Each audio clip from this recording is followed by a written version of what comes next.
सारा आकाश उत्तरार्ध chapter 4। Employment exchange के बाहर जिन सज्जन से भेंट हुई थी उसकी बात मैंने प्रभा को बताई। उनकी कही हुई बातें लगातार मेरे दिमाग में कौंधती रही। मुझे उनके बात करने का ढंग, आत्मविश्वास भरा लहजा और शोभ सभी कुछ इतने अच्छे लगे कि मन ही मन में अफसोस करने लगा उनसे जान पहचान क्यों नहीं कर ली। शायद इसीलिए कि मेरे दर्द को उनके शब्दों का सहारा मिला। लेकिन उनसे फिर दोबारा इतनी जल्दी भेंट होगी यह तो नहीं सोचा था। यो आंखों उन्हें देखते ही खोज निकालने को बेचैन रहती थी। मुझे देखते ही दिवाकर बोला, इसे कहते हैं बड़ी उम्र वाला शैतान। यानी जो याद करते याद टपके उसे अंग्रेजी में शैतान कहते हैं और भारत में उसे बड़ी उम्र वाला समझा जाता है। तुम अपने आप को किस कटघरे में रखना पसंद करोगे? फीकी मुस्कान के साथ बैठक में प्रवेश करते हुए मैंने कहा, जिसमें तुम्हारी इच्छा हो। लेकिन आराम कुर्सी पर बैठे एक दूसरे सज्जन को देखकर मैं सकुचा गया। अपने आधे शरीर को उन्होंने सामने लंबा चौड़ा अखबार तानकर छिपा रखा था। मैंने हाथ के इशारे से पूछा, कौन है? सुनिए, अखबार तो यहीं रहेगा ना। आइए अपने दोस्त से आपका परिचय कराएं।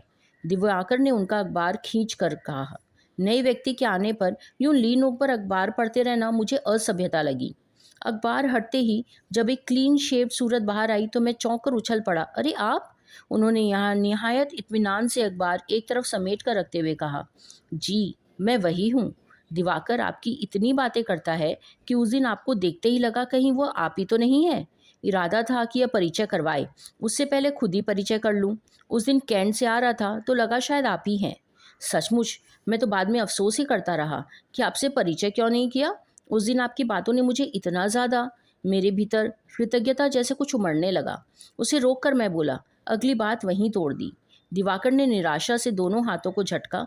अब क्या परिचय कराएं, आप लोग तो पहले ही मिल आए। भाई अच्छा खैर समर, मैं इन्हीं के बारे में बता रहा था। ये हैं हमारे शीश भाई साहब।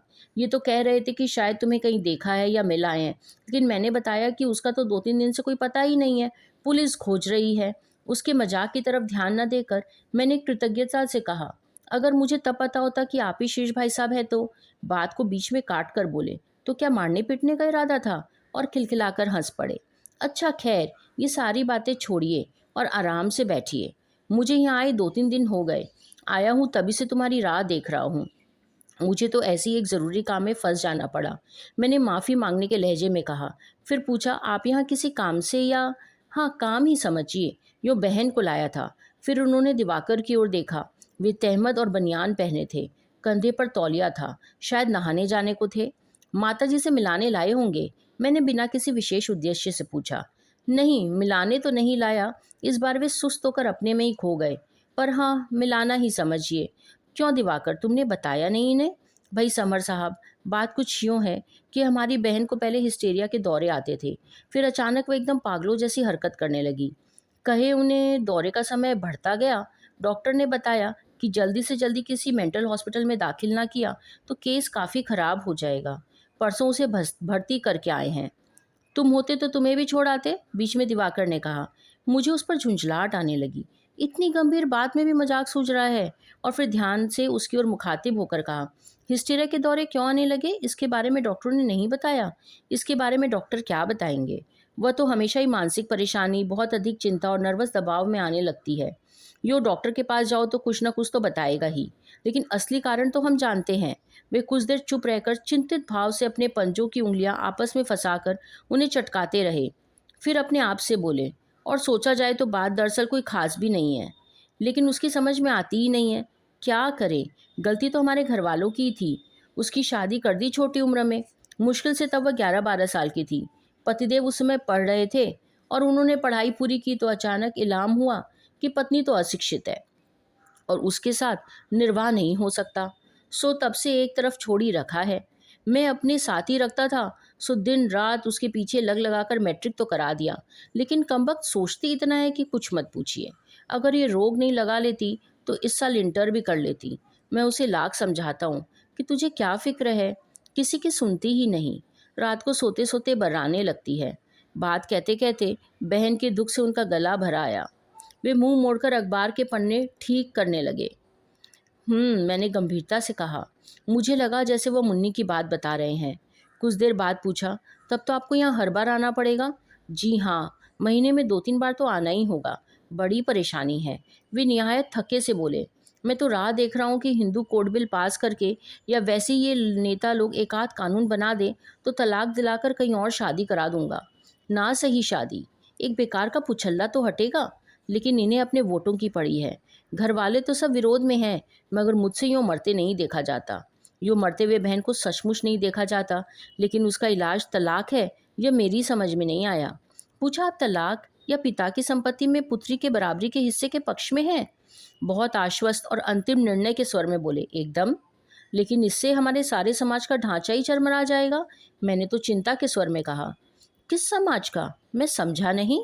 हमारे हिंदू समाज का, मैंने साहस करके कहा। चारों तरफ भयानक गड़बड़ी फैल जाएगी। शादी विवाह जैसी पवित्र चीज को लोग मन बहलाव का साधन बना लेंगे। 2 दिन पहले शादी की, फिर तलाक हो गया। गुड्डे गुड़ियों का खेल हो जाएगा। संपत्ति के में बंटवारे को लेकर बहनों और भाइयों में झगड़े होंगे या भाई बहन लड़ेंगे। तब भाई बहन के संबंध में प्रेम कहाँ रह जाएगा? मैंने दिवाकर की ओर देखा। शायद वह मेरी तरफ को सहारा दे। इन विषयों पर हम लोग घंटों पार्क में लड़ते थे। किस तरह का प्रेम? इस बार उनके पूछने के ढंग से मैं जान गया कि वे जानबूझकर अनजान बन रहे हैं, शायद मेरी सारी बातें समझकर उसका जवाब देने के लिए। इस तरह का प्रेम कि आप अपनी बहन का इलाज कराने को इतने हैरान परेशान हैं, यहाँ लाए हैं, और हर 8वें-10वें दिन भी आएंगे। मैंने अपनी बात को जरा जोर देकर कहा, क्योंकि आपके मन में उसके लिए दया है, प्यार है। यह कानूनी या शास्त्रीय बंधन नहीं है, आपके मन की मांग है, आपकी इच्छा है। कल जब यही बहन आपसे बराबर का हिस्सा मांगेगी तो आप उसके लिए दया और प्यार रख पाएंगे? तब आपके मन में ना चाहते हुए भी उसके लिए एक द्वेष होगा। महाशय, इतनी देर सुनने के बाद कुछ कड़े स्वर में उन्होंने कहा, पता नहीं आपको किन निगाहों से चीज़ों को देखते हैं, मगर मैं तो समझता हूँ कि वह युग तब से भी अच्छा होगा। अब आपके मन में अपनी बहन के लिए दया या प्रेम है? यह ना तो कानूनी बंधन है, न बाहरी सामाजिक दबाव है। अब दया भी ना करे, जरा बेशर्मी हो जाए तो वह बेचारी कुछ नहीं कर सकती। रोएगी, 2-1 आदमियों से शिकायत करेगी, अपनी किस्मत को कोसेगी। इससे उसे आपकी इच्छा पर जीने को मजबूर तो नहीं होना होगा। द्वेष और प्यार आपकी इच्छा पर नहीं होंगे।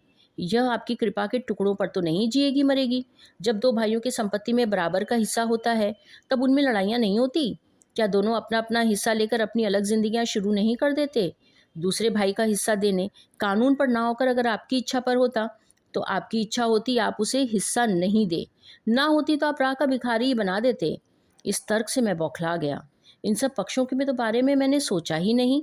फिर हिम्मत करके बोला, खैर जो भी हो, इतना तो मानना पड़ेगा कि इस तरह के नियमों से बड़ी गड़बड़ी फैल जाएगी। समाज को चलाए रखने के लिए पुराने लोगों ने बहुत सोच समझ कर नियम बनाए हैं, सब उलट पुलट हो जाएंगे। तो फिर? वे शांत स्वर में बोले, हो जाए, इससे क्या होता है? मैं उनके इस छोटे छोटे निरुद्विग्न भाव से किए गए प्रश्नों से डरने लगा। खूब सचेत होकर कि कहीं कोई उल्टा सीधा जवाब न दे जाऊं, बोला, इससे आपने यहाँ की सती और आदर्श नारियों की उज्जवल परंपरा तो एकदम लुप्त हो जाएगी। विवाह का आधार तो स्वार्थ रह जाएगा या वासना का आवेश।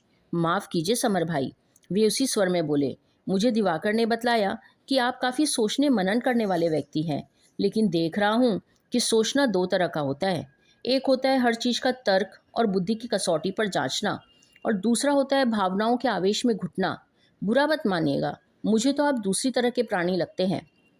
उन्होंने दोनों उंगलियों से अखबार उठाकर कहा, आप समाज में गड़बड़ी की बात करते हैं? जरा सी आंख खोलकर देखिए ना, कौन सी व्यवस्था और सुंदरता आपको दिखाई देती है? यह आज का अखबार है। लखनऊ जिले में 5,000 भले घर की स्त्रियों ने तलाक के लिए प्रार्थना पत्र दिए हैं। इन सबको एक साथ शौक चढ़ाया है, या आपके ख्याल से ये सब वासना से उन्मत्त हो रही है? 2 स्त्रियां जलकर मर गई, 4 कुएं में गिर गई, 8 भाग गई या टीबी से मर गई। ये सारी बातें हम लोगों के लिए कितनी स्वाभाविक हो गई है कि इन्हें हम टाल देते हैं। ये हमें छूती ही नहीं है। मुझे भी तो बताइए, किस सुव्यवस्था की बात कर रहे हैं आप? मैं आपके घर की बात तो नहीं जानता, लेकिन मुझे एक घर बताइए जहाँ नारी मजबूरी से घुट नहीं रही। मैं शिक्षित और साहसी नारी की बात नहीं कर रहा, वहाँ भी समस्याएं हैं, किंतु वे दूसरी तरह की है। वे बोलते रहे। कभी मेरे सामने मुन्नी और कभी प्रभा की तस्वीर आती रही। लगता था जैसे ये सारी बातें केवल उन दोनों को ध्यान में रखकर कही जा रही है, सिर्फ मेरे लिए ही कही जा रही है। मजबूरी में घुल-घुल और घुट-घुट कर मरने को भारतीय नारी की सहनशीलता का नाम देकर मत पूछिए। करोड़ों व्यक्ति के हजारों सालों के इतिहास से निकाले गए 2 नाम, सीता और सावित्री, मैं पूछता हूँ, सीता का नाम लेते समय हमारा माथा शर्म से झुक नहीं जाता? निर्दोष नारी के कितने बड़े कलंक और कितनी अमानुषिक यातना को हम लोग झंडों पर गाड़ कर पूछते हैं। उनकी इस बात से मेरा मुंह तमतमा गया। मुझे लगा जैसे उन्होंने भरे बाजार में मुझे गाली दे दी। हमारे ऋषि मुनियों के बनाए सारे धर्म नियम आपकी निगाह में बेकार हैं? जहाँ तक उन्हें संग्रहालय या म्यूजियम में रखने का सवाल है, मैं मानता हूँ कि उनके लिए खूबसूरत कांच की अलमारियाँ होनी चाहिए। लेकिन उन्हें अगर आप आज के समाज के कानूनों के रूप में लादना चाहेंगे, तो मैं कहूँगा कि उन्हें चूल्हे में रखकर चाय बनाइए, जोर से कहकहा लगाकर खुश हो जाइए और अपने कंधों पर लदे और दांत गड़ाते भालू को उतार फेंका। मेरी उत्तेजना का आनंद लेते हुए जब वे जेब से सिगरेट का पैकेट निकालकर माचिस खोजने लगे, उनके द्वारा अपने लिए पेश की गई सिगरेट को मना करके मैंने गौर से उनके चेहरे की तरफ देखा। उनकी बहन की तरह उनका दिमाग भी तो नहीं चल गया। वे धुएं से फूंक जलती तीली को बुझाते रहे। मैं सोचता रहा कि उनके सिर को अगर दीवार से दे मारा जाए तो निकलता हुआ धुआं कैसा लगेगा। जबरदस्ती अपने को वश में रखते हुए मैंने पूछा, आप अपने हिंदू धर्म को संसार का सर्वश्रेष्ठ धर्म नहीं मानते? वे फिर होठ टेढ़े करके मुस्कुराए। देख रहा हूँ आप बढ़ती हुई दुनिया से काफ़ी दूर है श्रीमान। आपकी इस संघ वाली भाषा को अरब सागर के पार कोई नहीं जानता। दुनिया एटम और हाइड्रोजन बम बना रही है और आप अपनी गोबर संस्कृति को लिए रो रहे हैं। इस तरह की दम भरी बातों से पहले आपने कभी दूसरी सभ्यताएं और संस्कृतियों को जांचने की कोशिश की? पुराने खंडहर और ज्ञान की किताबें पुरानी रोम और मिस्र के पास कम नहीं है। चीन की सभ्यता ने संसार को बहुत कुछ दिया, उसका आधा भी तो किसी ने नहीं दिया।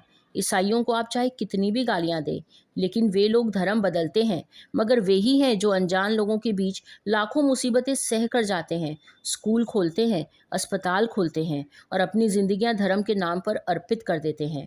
आपके यहाँ विश्व के कल्याण की बात करते करते अगर किसी को जोश आ भी गया तो हिमालय में तपस्या करने भाग जाता है। पैसा हुआ तो साधुओं को पालने के लिए मंदिर में जागीरें लगा देता है।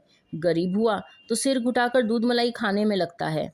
आप सिर्फ उनका एक पक्ष देख रहे हैं शीर्ष भाई, मैंने कहा। एक या दो तो देखिए, मैं नहीं जानता। मैं तो वही पक्ष देख रहा हूँ जो हमारे सामने है या जिसके लिए आज हम सब शिकार हैं। आपके यहाँ दूध की नदियाँ बहती थी और सोने की वर्षा होती थी, लेकिन आज आप संसार के सबसे जाहिल कौम हैं। आपका धर्म सबसे ज़्यादा अवैज्ञानिक धर्म है। आदमी की बुद्धि के सारे विकास को भूलकर जो धर्म अव्यवहारिक बातों को जीवन का लक्ष्य बताता रहे, संसार के सारे ज्ञान विज्ञान को वेदों में खोजता रहे, वह सचमुच दयनीय है। लखनऊ के इक्का तला चलाने वाले नवाबों का ध्यान आता है। मुझे तो ये सारी बातें सुन सुनकर और वे अपनी ही बात पर हंस पड़े। मैंने कोशिश करके कहा, इन बाहरी चीज़ों को अपने को केंद्रित करना कभी हमारा लक्ष्य था ही नहीं। इसीलिए हमने ना कभी दूसरे देशों पर हमले किए, ना धर्म को संसार में फैलाने का जिहाद बोला। हमारा लक्ष्य तो हमेशा ही आध्यात्मिक शांति और उन्नति रहा। और इस बार सिगरेट पीना बीच में छोड़कर वे हंस पड़े। बड़ा सुंदर शब्द जाल है अपनी लाचारी छिपाने का। इसे ही तो लोग गरीबी को पूजना कहते हैं। बाहर हमले ना करने का कारण कोई दार्शनिक आधार तो था नहीं, बल्कि सच्चाई तो यह है कि आपके पास ताकत ही नहीं थी। वरना आपस में लड़ने और एक दूसरे का राज्य हड़पने में आप कभी पीछे नहीं रहे। और जिन अशोक और कनिष्क के पास ताकत थी, उन्होंने बाहर वालों पर कृपा कर दी, ऐसा भी नहीं है। फिर बीच में अपनी बात तोड़कर बोले, मैं ना तो पुराने इतिहास की बात करता हूँ, न हवाई बातें। मैं तो सीधी बात पूछता हूँ। आज आप अपने देश के किसी भी आदमी को पकड़ कर पूछिए, उसके मन में कितनी आध्यात्मिक शांति है। आध्यात्मिक शांति सिर्फ दान, ट्रस्ट, चंदे के रुपए में दूध मलाई उड़ाने वालों में होती है। मेरा मन कुलबुलाने लगा। ऐसा कौन सा सवाल पूछूं कि आदमी की यह कतरनी सी जबान बंद हो जाए। अचानक मैंने पूछा, संसार की उत्पत्ति कैसे हुई? वे फिर जोर से हंसने लगे। आप तो पुराने ऋषि मुनियों की तरह शास्त्रार्थ करने लगे। संसार की उत्पत्ति तो बड़ी सीधे ढंग से हुई। ब्रह्मा ने सोचा मैं अकेला हूँ, मुझसे नहीं रहा जाता, अब अनेक हो जाऊं, और उसने अपने गुणों का प्रसार किया। तब प्रकृति आ गई। खुदा ने कुन कहा, दुनिया हो गई। उसमें ऐसी क्या दिक्कत है? फिर नाक से धुआं निकालते हुए सिगरेट को खुले दरवाजे के बाहर फेंका और मुस्कुराए। समर जी, मैं नहीं कहता कि आज के वैज्ञानिक संसार की उत्पत्ति का जो भी रूप या प्रारंभ बताते हैं वही अंतिम सत्य है, लेकिन इन सारे गपोड़ों से यह ज़्यादा सही नहीं लगता। फिर भाई, ज्ञान का कभी अंत होता है? जैसे जैसे हम और जानेंगे हमारी जानकारी तो बढ़ती जाएगी। फिर उठकर शरीर तोड़ते हुए कहा, हम लोग भी क्या है, मिलते ही दुनिया के भूत और भविष्य की चिंता ले बैठे। पहले और अब के उस उदाहरण में आपने कहीं यह तो नहीं समझ लिया कि मैं बहुत बातूनी आदमी हूँ? नहीं नहीं, आपसे तो मुझे बहुत कुछ सोचने और जांचने का मसाला मिलता है, मैंने झेप कर कहा। तब तो आप कच्चे हिंदू हैं। सच्चा हिंदू सोचता और जांचता कुछ नहीं। वह तो चाहे आध्यात्मिक ज्ञान या रिश्वत का और ब्लैक का रुपया, सबको ग्रहण करना जानता है। खैर, मेरी कोई बात अगर आपको बुरी लगी तो माफ़ कीजिए। बहस करते समय मुझे ध्यान ही नहीं रहता। जो भी ठीक समझता हूँ कह देता हूँ। यही तो होना चाहिए, मैंने कहा। मुझे तो आपकी बहुत सी चीज़ों पर बात करनी है। ज़रूर ज़रूर, अब तो आपसे अक्सर ही भेंट होगी, शिरीष भाई साहब ने कहा। कुछ बातें आपसे सीखूंगा, कुछ बातों पर आप भी दोबारा सोचना पसंद करेंगे। मुझे क्या सीखना? मुझसे आप क्या सीखेंगे? मैं लजाकर संकुचित हो गया। नीचे देखते हुए बोला, मुझे तो सभी बातें नई लगी, बहुत सी बातें मालूम भी हुई। नहीं नहीं, मैं तो भाई किसी भी चीज़ को पूर्ण नहीं मानता। हर चीज़ विकास करती है, इसलिए पूर्ण ज्ञानी तो कोई नहीं। मैं तो ज्ञानी उसे कहता हूँ जिसमें जानने की इच्छा है। जब तक यह इच्छा है तभी तक तो वह ज्ञानी है। इसके बाद तो लाइब्रेरी की किताब और उसमें कोई अंतर ही नहीं है। आपकी और दिवाकर की परीक्षा तो हो गई ना, अब आगे क्या करने की सोच रहे हैं? उन्होंने मुझसे पूछा। यही तो समस्या है कि आगे क्या करूं, समझ में ही नहीं आ रहा। नए आदमी के सामने अपनी परेशानियां रोना मुझे अच्छा नहीं लगा। अगर हो सके तो आगे पढ़िए, उन्नति कर सकते हैं। इस बार मैंने पूछा, आजकल आप क्या कर रहे हैं? एक बार दिवाकर को देखकर वे कहने लगे, मैं तो भाई सरकारी हिंद में 150 रुपये का क्लर्क हूँ। बड़ी मुश्किल से छुट्टी मिलती है, सो शनिवार को आया करूँगा, रविवार को चला जाऊँगा। यही सोचता हूँ। मुझे उठते हुए देखकर वे बोले, इस बार जब आऊँगा ना तो आपसे ज़रूर मुलाकात करूँगा। आज तो जा रहा हूँ शाम को। आपसे मिलकर बहुत अच्छा लगा। अपने से ज़्यादा जानने वाली पहले व्यक्ति हैं आप जिसने इतनी आत्मीयता से मुझसे बात की। मैं गदगद हो आया। मेरी बात से उनके चेहरे पर स्नेह उमड़ आया। हाथ मिलाकर मैं बाहर आ गया। दिवाकर अभी चुपचाप इस तरह कभी मुझे कभी उन्हें देख रहा था जैसे दो पहलवानों को देख रहा है। उसकी हर दृष्टि से लग रहा था जैसे बताना चाहता था, देखा हमारे भाई साहब को। मैंने कहा, जरा बाहर आओ, एक जरूरी काम है। वह नीचे आया। मैंने कहा, यार हमें कहीं नौकरी दिलाओ ना, सच बड़ी परेशानी है। वरना सारा पढ़ना पढ़ाना रखा रह जाएगा और ज़िंदगी क्लर्की करते करते बीत जाएगी। कुछ दिन तुम्हारे साथ और रह लें। मेरे स्वर के अनुनय से पता नहीं क्यों वह बोला, अच्छा तुमने पहले क्यों नहीं बताया? मैं आज ही बाबूजी से कहूँगा और वह एक आध जगह जिक्र करूँगा। और हाँ यार, जरा काम हो, ऐसा काम हो कि पढ़ने लिखने में भी थोड़ा समय मिल जाए और अपना काम भी चलता रहे। बहुत सीरियसली तलाश करनी है। मैं कातर हो आया। अच्छी बात है, तुम चिंता मत करो। उससे विदा लेकर जब आया तो दिमाग में जैसे कोई बड़ी मथानी चल रही थी। शिरीष के उत्तरों ने मुझे इतना बेचैन नहीं किया था जितना इस बात ने कि कैसी आसानी से हर बात का जवाब उनके पास तैयार रहता है। सचमुच आज तो बहुत सी नई बातें जानी हैं।